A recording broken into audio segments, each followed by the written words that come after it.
Narito ako para husgahan at paratang si Padre Milon ng Kabanata 13 ng El Filibusterismo.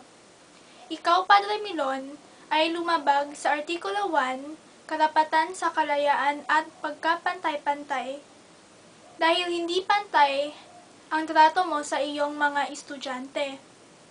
Meron kang mga paborito katulad ni Juanito Paraes, at yung iba ay hindi mo na pinapansin at masama ang iyong trato.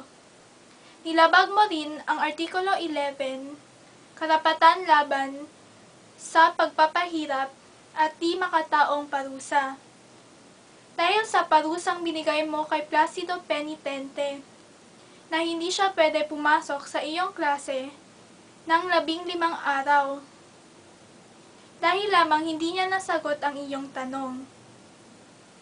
Nilabag mo rin ang Artikulo 11, karapatang ituring na walang sala hanggang hindi pa napapatunayang nagkasala.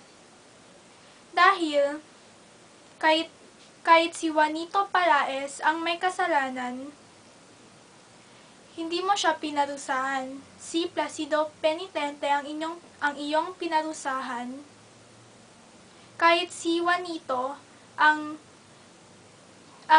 nagpumilit sa kanya na bulungan siya ng mga sagot.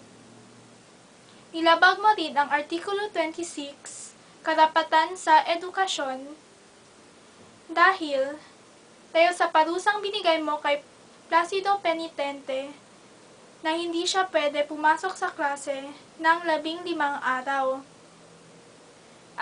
At nanlalait ka pa ng iyong mga estudyante. Hindi niyo pinapagamit ng laboratorio at halos wala silang natututunan sa inyong klase.